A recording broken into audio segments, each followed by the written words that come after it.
Good morning sir. Good morning. ഉണരും മുമ്പ് വിളിക്കരുതെന്ന് ജോമൻ പറഞ്ഞിരുന്നു. അവനെവിടെ? പുറത്തേക്ക് പോയി. ബ്രേക്ക്ഫാസ്റ്റ് ഞാൻ കൊണ്ടുവന്നിട്ടുണ്ട്. സാറ് ഫ്രഷ് ആയിക്കോളൂ, എന്നിട്ട് ജോമൻ്റെ അടുത്തേക്ക് പോവാം.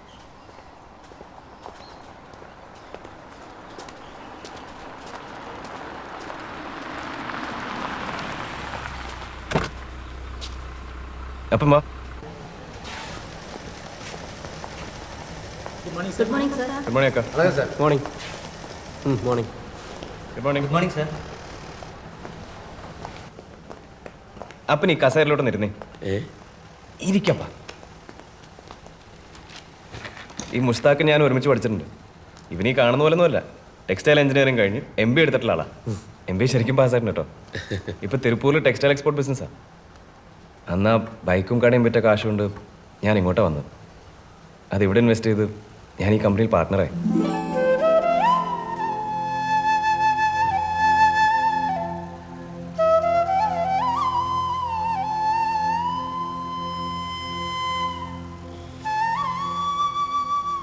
ടി വിയിലും പത്രങ്ങളിലൊക്കെ പലതരം ദുരന്തങ്ങളുടെ വാർത്ത കാണുമ്പോൾ നമ്മൾ ദൈവത്തെ ശപിക്കും. ഭൂകമ്പങ്ങൾ, യുദ്ധങ്ങൾ, സുനാമി, എത്ര ആളുകൾ മരിച്ചു വീഴുന്നു. ഒരു ഭൂപ്രദേശം തന്നെ ചിലപ്പോൾ ഒറ്റ ദിവസം കൊണ്ട് ഇല്ലാതാവും. പക്ഷേ വീണ്ടും തുടങ്ങാൻ വേണ്ടി ഒരു പുൽക്കൊടി അങ്ങേര് ബാക്കി വെച്ചിട്ടുണ്ടാവും, അല്ലേടാ? മുഷ്താഖെ, ഞാനിവിടെ ഇരുന്നൊരു സിഗരറ്റ് വലിച്ചോട്ടെ? അയ്യോ, അതിനെന്താ?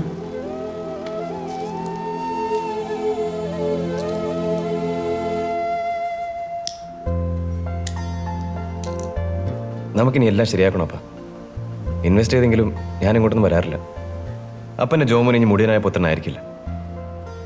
നാളെ മുതൽ ഞാൻ കൃത്യമായ കമ്പനിയിൽ വരും, ഇവനൊരു സഹായമായിട്ട്. അല്ലാണോ മുസ്താഖെ? അതെ അതെ. അപ്പോൾ എനിക്കൊന്ന് റിലാക്സ് ചെയ്യാലോ.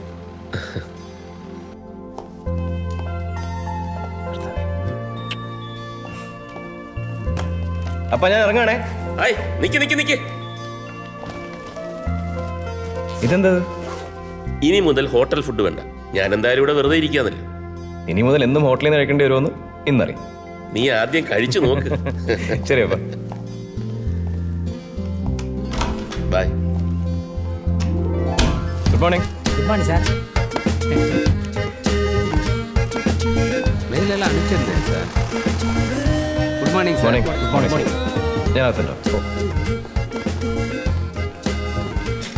ക്ലയൻസ് ഒരുപാട് പേരുണ്ടല്ലോ പറയട്ടെ. എല്ലാവരും ഓർഡർ തരാൻ വന്നായിരിക്കും അല്ലേ? അവര് നമ്മുടെ ക്ലയൻ്റ് അല്ല സാർ, നമ്മൾ അവരെ ക്ലയൻ്റാ. ഞാൻ വിളിക്കാം, സാറ് തന്നെ സംസാരിക്കും.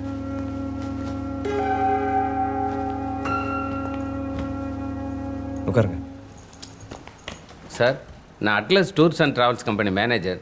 முஸ்டாக் சார் ட்ராவல் பண்ண டோட்டல் டியூ 12 லட்சம் ஆயிடுச்சு சார். ஹாய் சார், நான் Sundaram car finance manager sir. 3 மாதமாக எங்களுக்கு இன்ஸ்டால்மெண்ட்ஸ் வரவே இல்லை சார். மெட்டீரியல் சப்ளை செஞ்சதில் உங்கள் கம்பெனியில் கொடுத்த செக் எல்லாம் பவுன்ஸ் ஆகிடுச்சு சார். சார், நான் என் பார்ட்னர்கிட்ட பேசி அடுத்த வாரத்துக்குள்ளே எல்லாம் செட்டில் பண்ணுறேன் சார். இப்போ நீங்கள் கொஞ்சம் போயிட்டு வாங்க.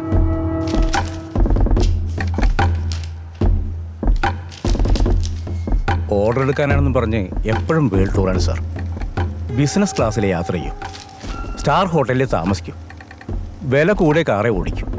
കമ്പനിയുടെ റിയൽ സിറ്റുവേഷനായി മാച്ച് ചെയ്യാത്ത ഇമാജിനറി വേൾഡാണ് പുള്ളിയുടെ ലൈഫ്. മൂപ്പരായിട്ട് കൊണ്ടുവന്ന കാശ് മുഴുവൻ പൊടിച്ചു കളഞ്ഞു.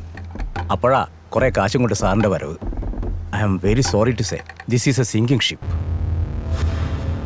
ഈ കമ്പനിയിൽ നിന്ന് എൻ്റെ ലാസ്റ്റ് ഡേ ആണ് സാർ. എൻ്റെ കുട്ടികളൊക്കെ പഠിക്കുക, മുന്നോട്ട് പോകണമെങ്കിൽ വേറെ ജോലി നോക്കിയേ പറ്റൂ. സാറൊരു പാവാൻ തോന്നിയോണ്ട് ഒന്ന് പറഞ്ഞിട്ട് പോവാന്ന് കരുതി.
എന്തെങ്കിലും ഒരിക്കൽ ഇങ്ങനെയൊക്കെ സംഭവിക്കുമെന്ന് എനിക്കറിയാമായിരുന്നു. അല്ല, നിന്റെ സ്ഥാനത്ത് ഞാനായിരുന്നെങ്കിൽ ഇങ്ങനെയൊക്കെ സംഭവിക്കൂ. നീ കിടന്ന് മൂങ്ങി നിന്റെ തലമണ്ട ചവിട്ടി പൊട്ടിക്കും. അവസാനത്ത് പിടിവളിയും കൈവിട്ട് പോയത് പാവപ്പുറം ഞാൻ എങ്ങനെ പറയാൻ കർത്താവേ.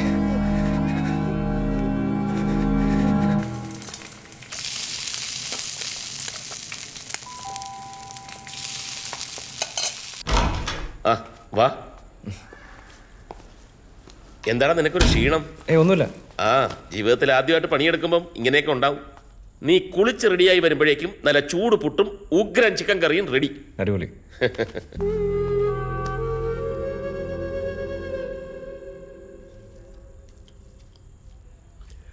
പണ്ട് പർച്ചേസിന് പോകുന്ന കാലത്ത് വാടക വീട്ടിൽ താമസിക്കുമ്പം നിന്റെ അമ്മച്ചി എഴുതി തന്നയക്കാറുള്ള ചില പാചകക്കുറിപ്പുകൾ പരീക്ഷിക്കും. അതിലൊരു ഐറ്റം ആയത്. എങ്ങനെയുണ്ട്? എൻ്റെ അമ്മച്ചിയുടെ റെസിപ്പി അല്ലേ, നല്ല ടേസ്റ്റാണ്. അപ്പോൾ അപ്പം പുറത്തായോ? തിരക്കഥ അമ്മച്ചിയാണെങ്കിലും സംവിധാനം അപ്പൻ്റെ അല്ലേ, പൊളിച്ചു. തിരുപ്പൂര് നല്ല മലയാളി ഹോട്ടലൊന്നുമില്ല. ഒരു കൈ നോക്കിയാലോടാ. ഇനിയിപ്പോൾ അതിൻ്റെ കുറവും കൂടെ ഉള്ളൂ. ജോമോനെ, നിനക്കെന്തെങ്കിലും ടെൻഷനുണ്ടോ? ഏയ്, ഇപ്പോൾ ഉള്ളതൊക്കെ നേരാക്കിയിട്ട് പോരെ അടുത്ത പരിപാടി ഞാൻ ഉദ്ദേശിച്ചുള്ളൂ.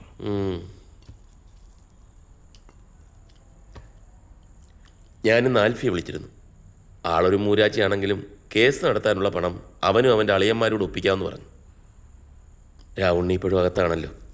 അതുകൊണ്ട് നാളെ നീ തൃശ്ശൂർ വരെ ഒന്ന് പോകണം. ശരിയപ്പാ.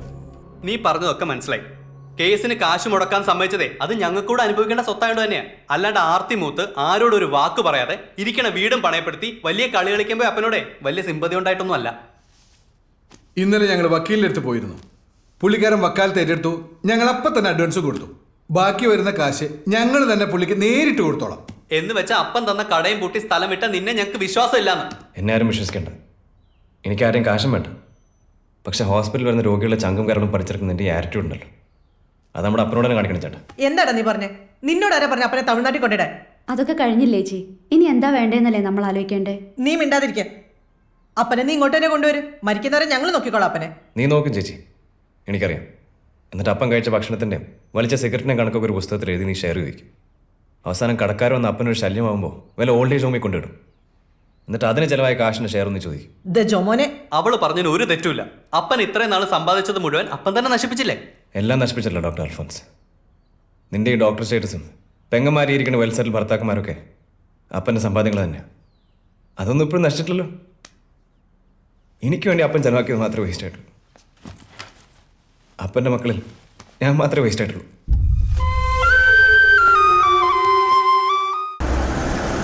അക്ക ഒരു മോർ കൊടുങ്ങ. സാറും തീ വഴിക്ക്. എനിക്കിവിടെ ഒരു ഇൻ്റർവ്യൂ ഉണ്ടായിരുന്നു. ഇന്റർവ്യൂ? അത് കമ്പനി പൊളിഞ്ഞൊന്നും അപ്പൻ അറിഞ്ഞിട്ടില്ല. തൽക്കാലം ഒന്ന് പിടിച്ചു നിൽക്കാൻ ഒരു ജോലി കൂടിയേ പറ്റും.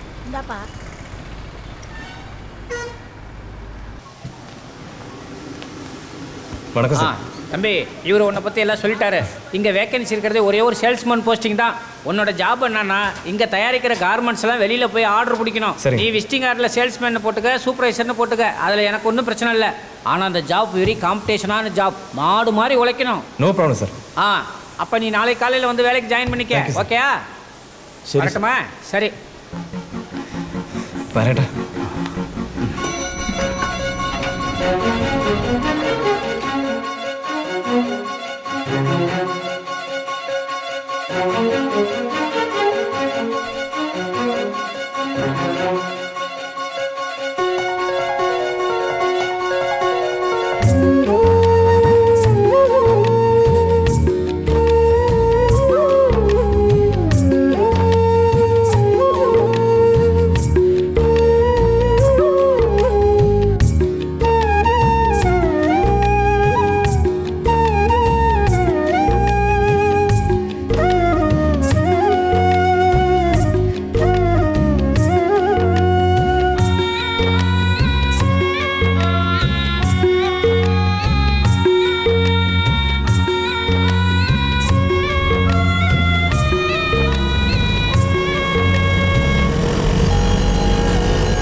ആ എടുത്തി. ജോമോനെ അപ്പന് സുഖമില്ലടാ. എറണാകുളത്ത് എൻ്റെ പേരിലൊരു ഫ്ലാറ്റ് ഉണ്ട്. വേണമെങ്കിൽ നീ അപ്പനും അവിടെ പോയി താമസിച്ചോ. അതൊന്നും ശരിയാവില്ല എടുത്തി. ഇവിടെ ആകുമ്പോൾ എന്ത് പണിയെടുത്താലും ആരും അറിയില്ല. നിന്റെ അക്കൗണ്ട് ഒന്ന് ചെക്ക് ചെയ്തേക്ക്. ഞാൻ അതിൽ കുറച്ച് കാശ് അയച്ചിട്ടുണ്ട്. അയ്യോ അത് വേണ്ട, നമ്മായിരുന്നു. പോടാ.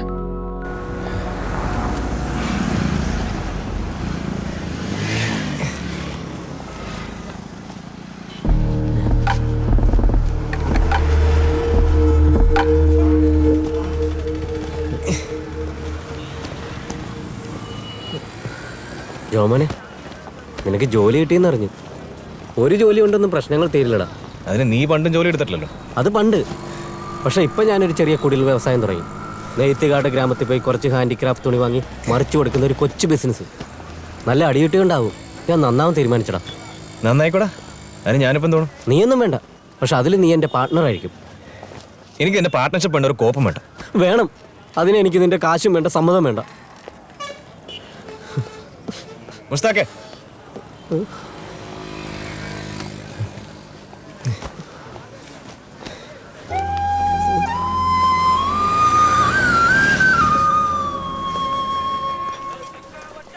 ட்ரிபிள் 5 சிகரெட் கிடைக்குமா இங்க? இல்லைங்க சார்.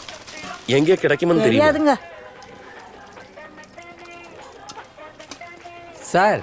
பக்கத்து தெருவில் ஒரு டியூட்டி ஃப்ரீ ஷாப் இருக்கு. உங்களுக்கு தேவைன்னா அங்கே வாங்கிக்கலாம். ஓ, எവിടെയാ? அது அந்த லெஃப்ட் போய் திரும்பினா ஒரு கோயில் இருக்கு. அதுக்கு பக்கத்தில் ஒரு உங்களுக்கு வேணும்னா நானே காட்டுறேன். வாங்க. தேங்க்யூ. മലയാളിയാണോ?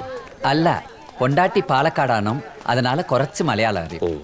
ஆனா அவ இப்ப இல்ல, மரிச்சு 5 வருஷம் ஆயி. അയ്യോ കഷ്ടം.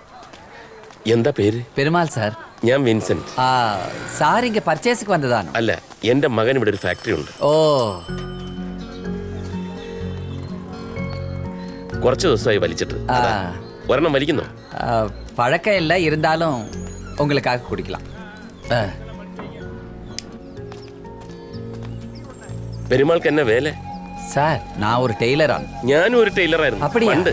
அதுக்கப்புறம் தான் பிசினஸ்ல வந்தது. ஓ, ஆனா எனக்கு வேலை இல்லை சார். ஃபேக்டரியில் சின்ன யூனியன் ப்ராப்ளம். ஆனா என் மகளுக்கு ஜோலி உண்டு. എന്ത് ജോലി? ஒரு கம்பெனியில் அக்கௌண்ட் ஆஃபீஸராக இருக்கா. ഇവിടെ തന്നെയാണോ താമസം? இல்லை சார், கொஞ்சம் டிஸ்டன்ஸ். டெய்லி பஸ்ல வந்துட்டு போகணும். അപ്പൊ പെരുമാളിന് ജോലിയില്ല. നമുക്കൊന്ന് ശ്രമിച്ചാലോ? എന്റെ മകന്റെ കമ്പനിയിൽ വല്ല വേക്കൻസി ഉണ്ടോ എന്ന് നോക്കാം. ஐயோ சார், நீங்க பண்ணீங்கன்னா ரொம்ப ஹெல்ப்ஃபுல்லா இருக்கும். பார்க்கலாம். வாங்க பெருமாள். ஏ செக்யூரிட்டி, என்ன இது ஒரே கூட்டம்? Good morning sir.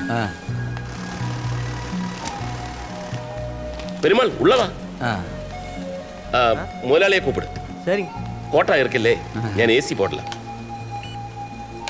உட்காருங்க. கவலைப்படாத பெருமாள், எல்லாம் சரியாക്കാം. சரி சார். நீங்க எல்லாம் யாரு? ஜோமோன் எവിടെ? ஜோமோன்? அது யாரு? இதுக்கு முன்னாடி இந்த MD தேடி வருங்க சார், இது புதிய மேனேஜ்மெண்ட். ஐ ஆம் த ஓனர். ஜோமோன், ஐ ஆம் ஹிஸ் ஃபாதர். சாரி சார், பழைய மேனேஜ்மெண்ட்டுக்கும் எங்களுக்கும் எந்த சம்பந்தமும் கிடையாது. சாரி, ஏன் தப்பு தான். It's my fault.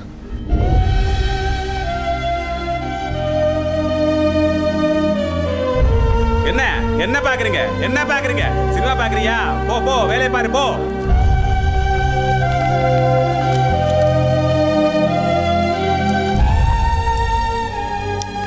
கவலைப்படாதீங்க சார், ஏதோ மிஸ்டேக் நடந்திருக்கு, அவ்வளவுதான். வாங்க போலாம்.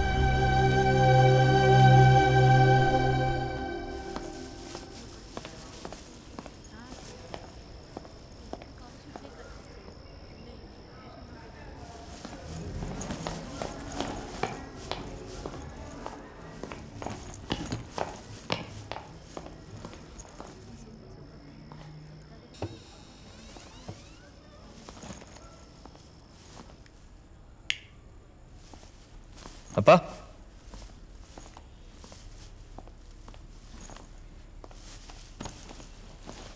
அப்பா,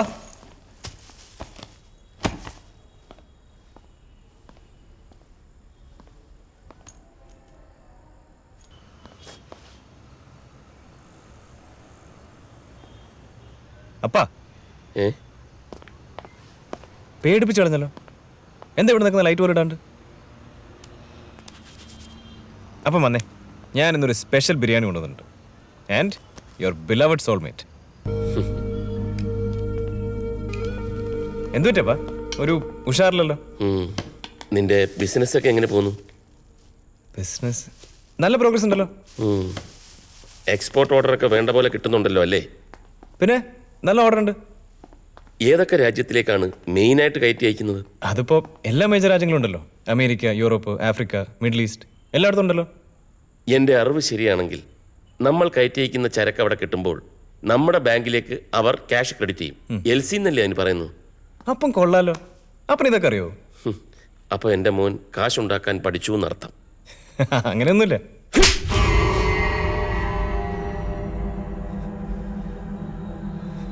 ബുദ്ധി ഉറച്ച കാലം മുതൽ തുടങ്ങിയതാ നീ എന്നെ പറ്റിക്കാൻ. ഇഷ്ടം പോലെ കാശും അതിലേറെ സ്നേഹം ഉണ്ടായിരുന്നുണ്ട്. അന്ന് അതിനെ ഒരു കുട്ടികളെയായിട്ടേ ഞാനും കണ്ടുള്ളൂ. പക്ഷേ ഇപ്പോ ഈ അവസ്ഥയിൽ നീ എന്നെ പറ്റിച്ചോണ്ടിരിക്കുക. അപ്പാ പണ്ട് ഞാൻ അപ്പനെ ഒരുപാട് പറ്റിച്ചിട്ടുണ്ട്. പക്ഷെ ഇപ്പോ ഒരു ചതി പറ്റിപ്പോയതാണ്. എന്നേക്കാൾ ഇടിയിട്ടായ ഒരുത്തനെ കണ്ണടച്ച് വിശ്വസിച്ചു പോയി. എങ്കിൽ നിനക്കത് തുറന്നു പറഞ്ഞുകൂടായിരുന്നു? പൊട്ടിപ്പാളീസായി നിൽക്കുന്ന അപ്പനോട് ഞാനത് എങ്ങനെ പറയും? അപ്പൻ അതുകൂടി താങ്ങാൻ പറ്റൂ? ഒന്നും ഇല്ലാത്തടത്തുനിന്ന് തുടങ്ങിയതാ അപ്പൻ. ദിവസങ്ങളോളം പട്ടിണി കിടന്നിട്ടുണ്ട്. ബസ്സിന് കൊടുക്കാൻ പോലും ചില്ലറയില്ലാതെ കിലോമീറ്ററുകളോളം നടന്നിട്ടുണ്ട്. വർഷത്തിൽ ഒരിക്കലെങ്കിലും ഒന്ന് മാറ്റി കൊടുക്കാൻ ഒരു എക്സ്ട്രാ ഷർട്ട് പോലും ഇല്ലാത്ത കാലമുണ്ടായിരുന്നു അപ്പന്. നിന്റെയൊക്കെ ജനറേഷന് ചിന്തിക്കാൻ പറ്റാത്ത കഷ്ടപ്പാട്. അന്ന് കിട്ടിയ മനക്കരുത്തുകൊണ്ടാ ഇപ്പൊ ഈ ഭൂകമ്പങ്ങളൊക്കെ ഉണ്ടായിട്ടും അപ്പൻ ഇങ്ങനെ ചാകാതെ നിൽക്കുന്നത്. എന്നിട്ട് അപ്പനെ ഒന്നും അറിയിക്കാതെ ഒക്കെ ഒറ്റയ്ക്ക് സഹിച്ച് അപ്പനെ തീറ്റിപ്പോറ്റാൻ പാടുപെടുകയായിരുന്നു നീ അല്ലേ? ഒരു സ്പെഷ്യൽ ബിരിയാണി, സിഗരറ്റും.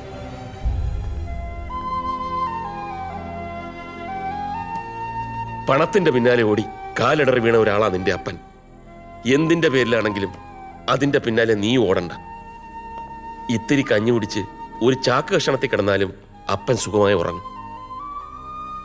ലക്ഷറിയുടെ പിന്നാലെ പോയ ഒരു അപ്പനും മോനും ഇനി കുറച്ചു കാലത്തേക്ക് ഒതുങ്ങി ജീവിക്കണമെന്ന് ദൈവം കരുതിയിട്ടുണ്ടെങ്കിൽ നമുക്കൊന്ന് ഒതുങ്ങിക്കൊടുക്കടാ, അല്ലാണ്ടെന്താ? അതുകൊണ്ട് ഈ ഫ്ലാറ്റ് അടക്കമുള്ള എല്ലാ ആഡംബരങ്ങളും നമ്മൾ ഇന്നത്തോടെ അവസാനിപ്പിക്കുന്നു. നമുക്ക് ചെറിയ സൗകര്യങ്ങൾ മതിയടാ. എല്ലാം നഷ്ടപ്പെട്ടവരെ ആർക്കും തോപ്പിക്കാൻ പറ്റില്ല. നീ ഉണ്ടായാൽ മതി അപ്പൻ്റെ കൂടെ.